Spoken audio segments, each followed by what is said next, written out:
आज का टॉपिक है संविधान का भाग एक, जिसमें हम संविधान के भाग एक से जुड़े हुए प्रावधानों को देखेंगे। संविधान का जो भाग एक है वह संबंधित है संघ व राज्य क्षेत्र, संघ व राज्य क्षेत्र।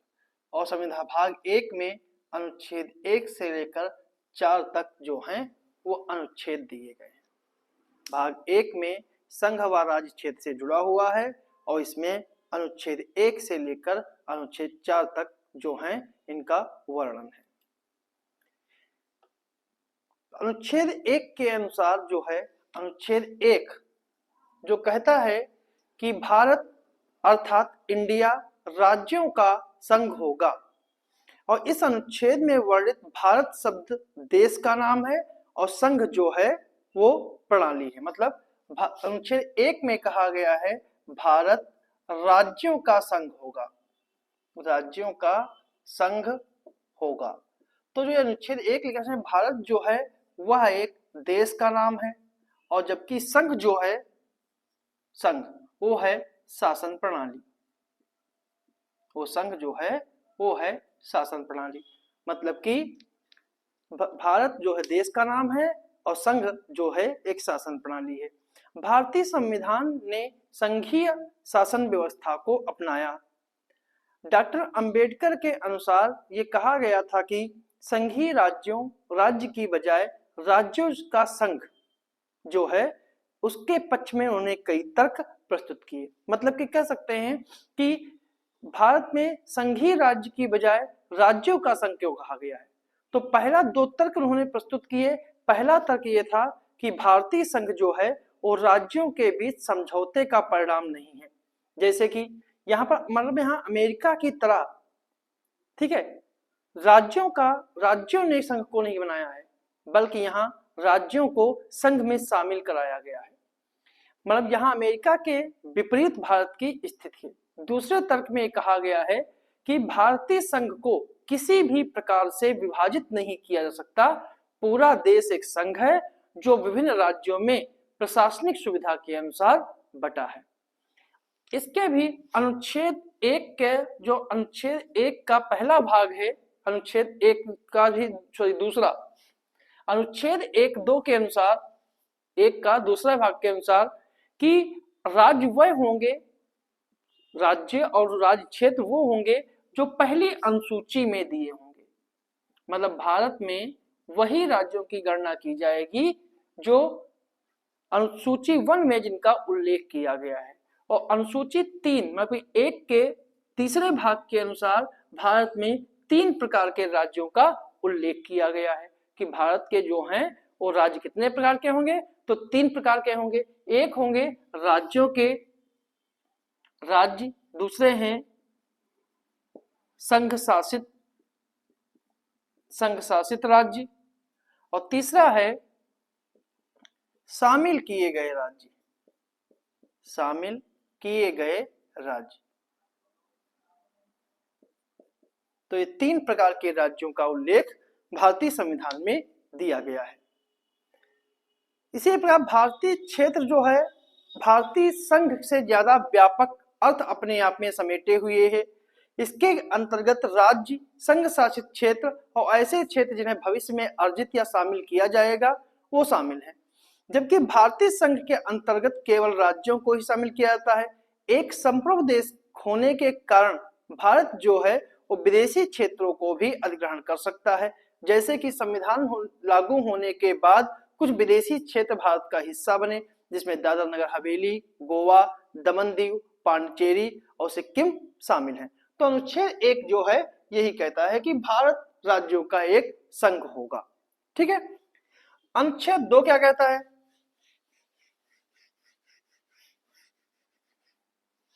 अनुच्छेद 2 कहता है नए राज्यों का प्रवेश, नए राज्यों का प्रवेश। कि नए राज्यों का प्रवेश किस प्रकार होगा कि तो अनुच्छेद 2 के अनुसार संसद ऐसे शर्तों के साथ जिन्हें संसद उचित समझे संघ में नए राज्यों का प्रवेश या उनकी स्थापना कर सकती है। इस मामले में संसद को दो प्रकार की शक्तियां प्राप्त हैं। पहली शक्ति वो है कि भारत संघ में नए राज्यों को शामिल कर सकती है और दूसरी शक्ति के अंतर्गत संसद नए राज्यों को स्थापित भी कर सकती है। पहले का संबंध ऐसे राज्यों से है जो पहले से अस्तित्व में है और दूसरे का संबंध ऐसे राज्यों से है जो भविष्य में स्थापित या अर्जित किए जा सकते हैं। तो दो शर्तों की बात होती है। और जबकि अनुच्छेद 3 में कहा गया है राज्यों के पुनर्गठन की, राज्यों का पुनर्गठन। राज्यों का पुनर्गठन से यहां मतलब है कि संसद अनुच्छेद 3 के द्वारा किसी राज्य में उसका राज्य क्षेत्र अलग करके अथवा दो या दो से अधिक राज्यों को या राज्यों के भागों को मिलाकर या किसी राज्य क्षेत्र को किसी राज्य के भाग के साथ मिलाकर नया राज्य बना सकती है। मतलब कि इसको अच्छे समझें तो कह सकते हैं किसी भी राज्य का क्षेत्र बढ़ाया जा सकता है संसद के द्वारा और क्षेत्र घटाया भी जा सकता है। सीमाओं में भी परिवर्तन किया जा सकता है, सीमाओं में परिवर्तन और नाम में परिवर्तन जो है वो संसद अनुच्छेद 3 के द्वारा ऐसा कर सकती है। मतलब कि संसद चाहे तो दो या दो से अधिक राज्यों को मिलाकर या फिर किसी राज्य क्षेत्र के किसी छोटे से हिस्से को किसी अन्य दूसरे राज्य के छोटे के हिस्से को लेकर एक नया राज्य बना सकती है, किसी राज्य का क्षेत्र बढ़ा सकती है, किसी राज्य का क्षेत्र घटा सकती है, सीमाओं में परिवर्तन कर सकती है और साथ में किसी के राज्य के नाम में भी परिवर्तन कर सकती है। जैसे कि 2011 में उड़ीसा का नाम बदलकर ओडिशा कर दिया गया।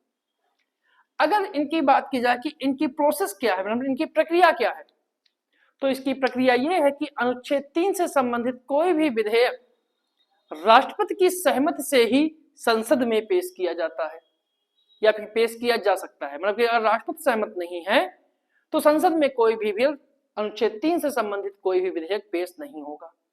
राष्ट्रपति ऐसे विधेयकों को संबंधित राज्य विधानमंडल का मत जानने के लिए भेजते हैं और विधानमंडल की निश्चित समय सीमा के भीतर अपनी राय प्रस्तुत करने को कहते हैं। मतलब कि कह सकते हैं कि जिस राज्य पर अनुच्छेद 3 का कोई प्रभाव पड़ रहा हो तो उस राज्य के संबंधित विधानमंडल को वह विधेयक भेजा जाएगा और उसका मत जानने के लिए एक निश्चित समय सीमा दी जाती है कि इस समय सीमा के अंदर आप अपनी राय प्रस्तुत करिए। राष्ट्रपति राज्य विधानमंडल के मत को मानने के लिए बाध्य नहीं है, अतः राष्ट्रपति से स्वीकार भी कर सकता है और अस्वीकार भी कर सकता है, भले ही वह एक समय सीमा के अंतर ही क्यों न आया हो। यह संबंधित विधेयक में कोई परिवर्तन किया गया है तब ऐसी स्थिति में पुनः राज्य का मत जानने के लिए विधेयक को दूसरी बार विधानमंडल के पास भेजने की आवश्यकता नहीं होती है। मतलब एक बार अगर आ गया है तो बाद में भले ही उसमें कोई परिवर्तन क्यों ना किया गया हो, दोबारा उस विधानमंडल को भेजने की आवश्यकता नहीं है। केंद्र शासित मामले में विधानमंडल की राय जानने की आवश्यकता ही नहीं है, संसद स्वयं उचित कदम उठा सकती है। मतलब कि जो विधेयक विधानमंडल को भेजने की बात है वह केवल राज्यों से संबंधित है। अगर केंद्र शासित प्रदेश है तो वहां विधानमंडल को भेजने की आवश्यकता भी नहीं है, संसद सीधे कोई ना कोई कदम उठा सकती है। अनुच्छेद 3 के प्रावधानों से यह स्पष्ट हो जाता है कि संसद जो है वो भारत के राजनीतिक मानचित्र का पुनः निर्धारण करने का उसके पास विशेष अधिकार है। भारतीय संविधान में क्षेत्रीय एकता और राज्यों के अस्तित्व की कोई गारंटी नहीं दी गई। मतलब कि ऐसा नहीं कहा गया है कि इस राज्य का यही अस्तित्व है जो हमेशा बना रहेगा, ऐसा संविधान में कहा ही नहीं गया है। इसी कारण मतलब कि संसद जब चाहे जिस राज्य का चाहे आकार परिवर्तन कर सकती है। तो इसी कारण भारत को विनाशी राज्यों का अविनाशी संघ कहते हैं, क्योंकि संघ तो नष्ट हो नहीं सकता, राज्यों को का प्रारूप बदलकर उनकी मानचित्र में परिवर्तन किया जा सकता है। इसलिए इसे विनाशी भारत के संविधान को या भारत को विनाशी राज्यों का अविनाशी संघ कहा जाता है। अब आते हैं अनुच्छेद 4 पे। अनुच्छेद 4 ये कहता है कि अनुच्छेद 2 और 3 में किया गया संशोधन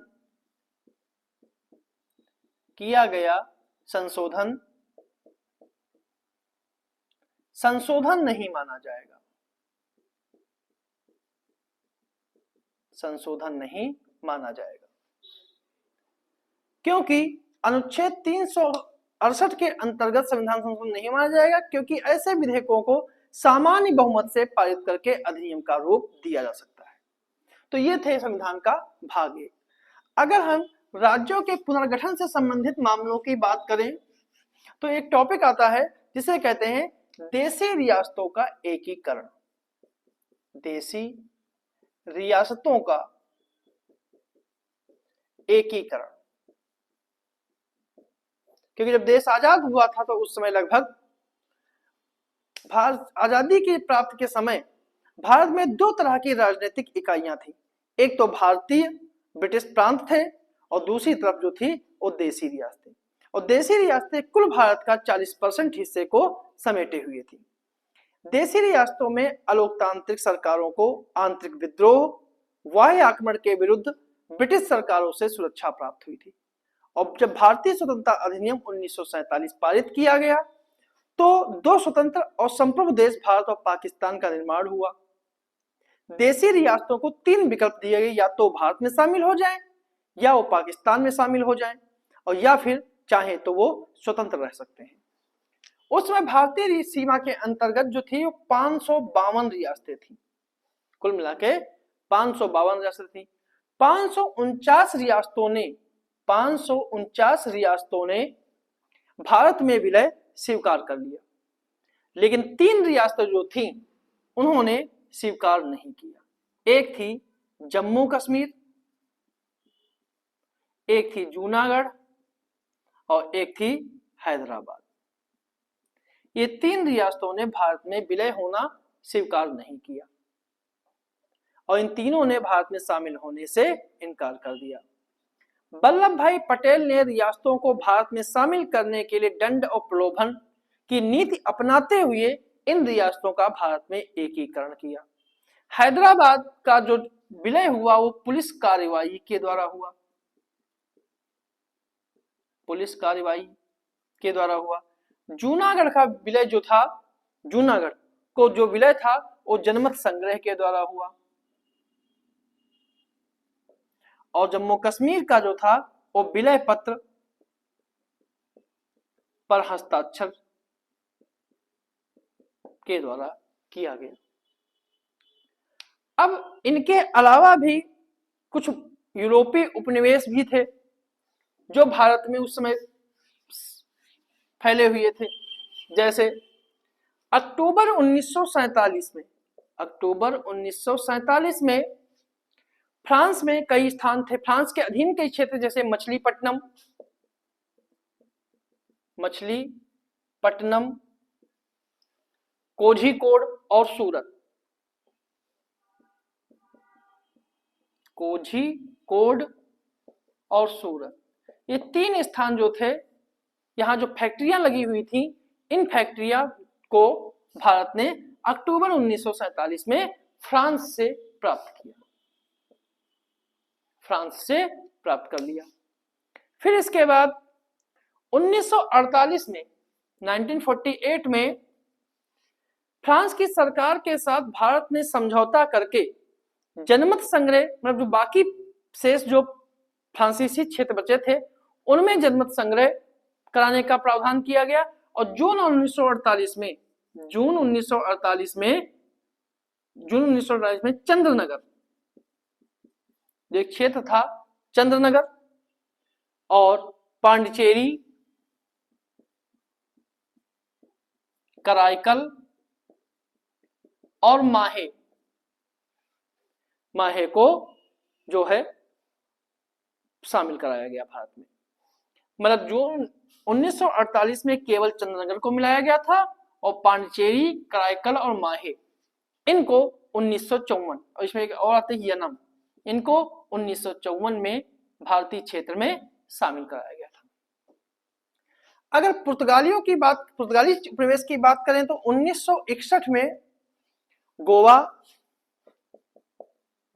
दमन, दीव और दादरा नागर हवेली को भारतीय क्षेत्र में मिलाया गया और इनको पुलिस कार्रवाई के नाम पर मिलाया, पुलिस कार्रवाई के जरिए मिलाया गया था और इसका नाम ऑपरेशन विजय रखा गया था।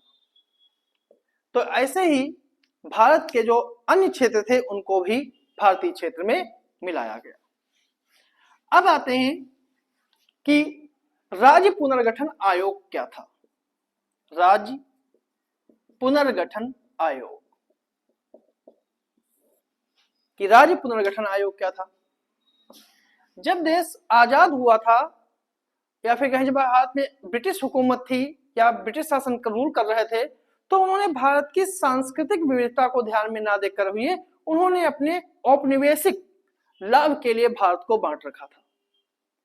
भाषाई आधार पर राज्यों के गठन की मांग भी शुरू हो गई थी। इसलिए जून 1948 में संविधान सभा के अध्यक्ष डॉक्टर राजेंद्र प्रसाद ने जून 1948 में एस.के. धर की अध्यक्षता में धर आयोग का गठन किया गया और इस आयोग ने दिसंबर 1948 में रिपोर्ट प्रस्तुत की और धर आयोग ने राज्यों के पुनर्गठन का आधार भाषा के स्थान पर प्रशासनिक कारक को बनाने की सिफारिश की और इस प्रस्ताव का काफी विरोध हुआ। इसी विरोध के साये में जवाहरलाल नेहरू और पट्टाभी सीतारामैया और सरदार पटेल के नेतृत्व में जेवीपी आयोग का गठन किया गया दिसंबर 1948 में जेवीपी आयोग का गठन किया गया, जिसमें जवाहरलाल नेहरू, सरदार वल्लभ भाई पटेल और Pattabhi Sitaramayya, J for Jawaharlal Nehru, V for Vallabhbhai Patel और पी फॉर पट्टाभी सीतारामैया के नेतृत्व में कमेटी गठन की। इसी को जेवीपी कमेटी के नाम से जानते हैं। जेवीपी आयोग ने अप्रैल 1949 में अपनी रिपोर्ट प्रस्तुत की। इसने अपनी रिपोर्ट 1949 में प्रस्तुत की। इस कमेटी ने भी राज्यों के गठन की जो मांग थी भाषा के आधार पर, उसको पूर्णतया नकार दिया और इस रिपोर्ट के बाद भारत के दक्षिण भाग से विरोध के स्वर हिंसा का रूप लेने लगे। इसी कड़ी में तेलुगु भाषा के लोगों ने मद्रास से अलग राज्य बनाने के लिए विरोध प्रदर्शन तेज कर दिया। इन्हीं विरोध प्रदर्शनों में भाग लेने वाले एक गांधीवादी नेता थे जिनका नाम था पोटी श्री रामालू। उन्होंने 56 दिनों तक लंबी भूख हड़ताल की और फिर उनका निधन हो गया, जिसके कारण यह आंदोलन जो था वो पूर्णतया हिंसक हो गया। इन घटनाओं के परिप्रेक्ष्य में अक्टूबर 1953 को भारत सरकार को पहले भाषाई राज्य का गठन किया गया और मद्रास से तेलुगु भाषी क्षेत्र को अलग करके आंध्र प्रदेश बनाया गया। तेलुगु भाषी अलग करके आंध्र प्रदेश बनाया गया। अब आंध्र प्रदेश जब राज्य बन गया तो अन्य क्षेत्र थे भाषा वाले, उन्होंने भी अपने नए राज्य बनाने की मांग उठाने लगे।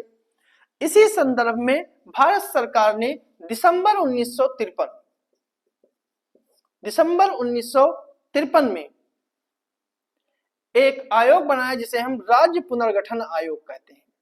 राज्य पुनर्गठन आयोग के जो अध्यक्ष थे वो थे फजल अली, इसलिए इसे फजल अली आयोग भी कहते थे। ये अध्यक्ष थे। सदस्यों की बात करें तो हृदयनाथ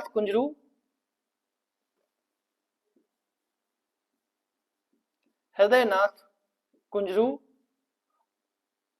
और के.एम. पनिक्कर इसके सदस्य थे। अध्यक्ष फजल अली थे। इस समिति ने 1955 में अपनी रिपोर्ट प्रस्तुत की। 1955 में रिपोर्ट प्रस्तुत की। इस समिति ने राज्यों के पुनर्गठन का आधार भाषा को बनाए जाने की मांग को स्वीकार कर लिया, लेकिन एक राज्य एक भाषा की मांग को अस्वीकार कर दिया। मतलब कि एक राज्य एक भाषा जो था मांग, उसको अस्वीकार कर दिया। इस मांग को अस्वीकार करने के पीछे राष्ट्रीय एकता का प्रमुख तर्क दिया।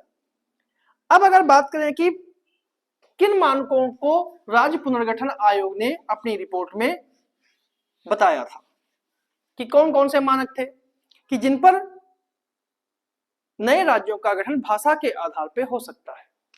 पहला है देश की एकता, कि अगर किसी राज्य का गठन देश की एकता से संबंधित जुड़ा हुआ है तो भाषा के आधार पर उस राज्य का गठन किया जा सकता है। दूसरी उन्होंने दी थी भाषा और संस्कृति की वरीयता, एक रूपता, कि अगर एक जैसी संस्कृति है तो भाषा के आधार पर दी सकती है। और तीसरा था वित्तीय, आर्थिक व प्रशासनिक, इन कारणों से भी राज्य का गठन किया जा सकता है। और चौथा है लोगों का कल्याण,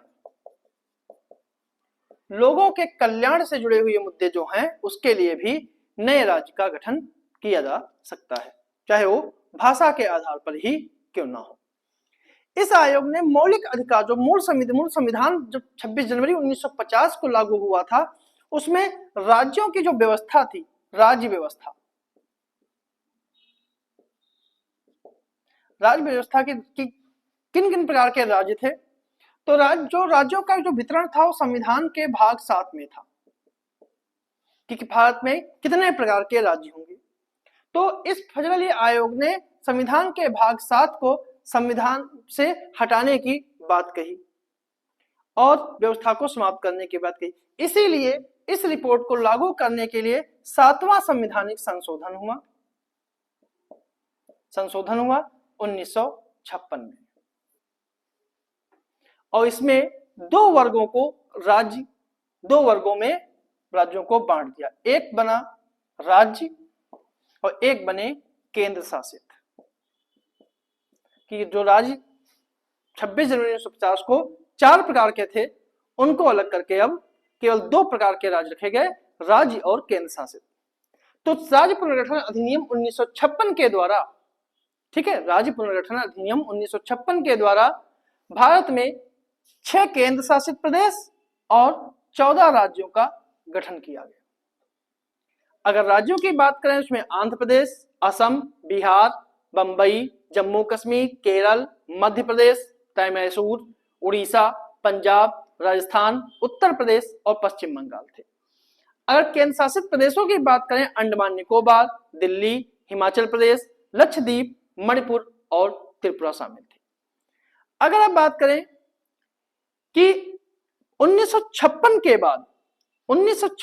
बाद कौन कौन से नए राज्यों का उदय हुआ, कि 1956 के बाद कौन कौन से या कितने प्रकार के राज्यों का उदय हुआ, तो सबसे पहले कह सकते हैं महाराष्ट्र और गुजरात। महाराष्ट्र और गुजरात का जो गठन था वो 1960 में हुआ। इसमें बंबई को अलग करके मराठी भाषी लोगों को महाराष्ट्र और गुजराती भाषी को गुजरात दिया गया। फिर 1961 में दादर नगर हवेली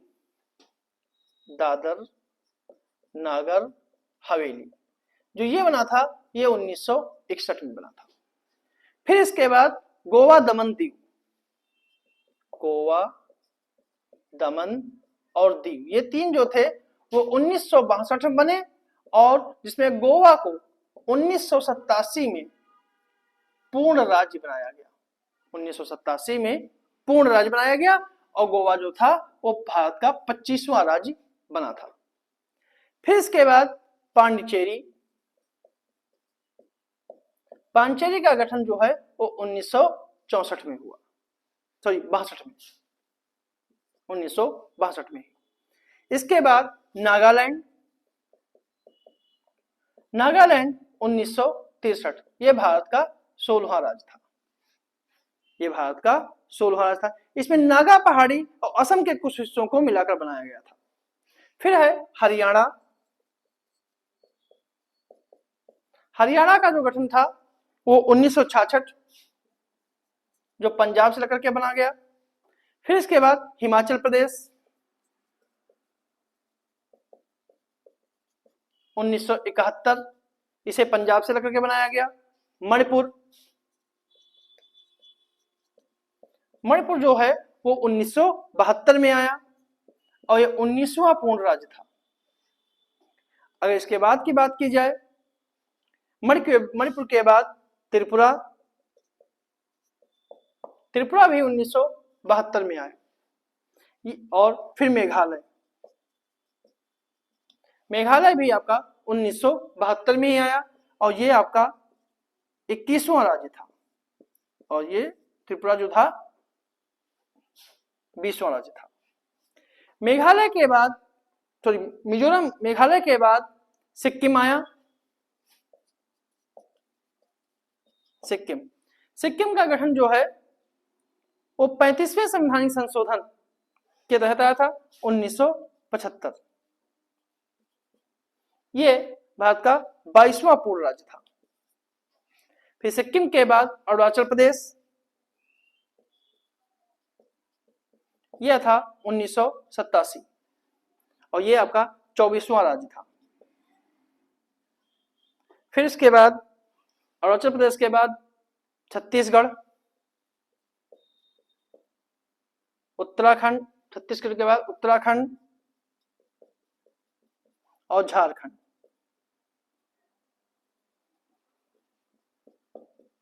ये दो राज्य थे 2000 में, ये तीनों राज्य जो थे वो 2000 में आए थे। ये 26वां था और ये 27वां और ये 28वां राज्य था। फिर इसके बाद जम्मू कश्मीर और लद्दाख, जम्मू कश्मीर को पूर्ण राज्य का दर्जा समाप्त करके इसे केंद्र शासित प्रदेश बना दिया गया 2019 में, और 2019 में ही जम्मू कश्मीर से अलग करके लद्दाख को भी केंद्र शासित प्रदेश बना दिया गया। तो 2020 के मानचित्र के अनुसार, 2020 के मानचित्र के अनुसार भारत में 28 राज्य और 8 केंद्र शासित प्रदेश है। 28 राज्य और 8 केंद्र शासित प्रदेश है। तो ये था हमारा आज का टॉपिक।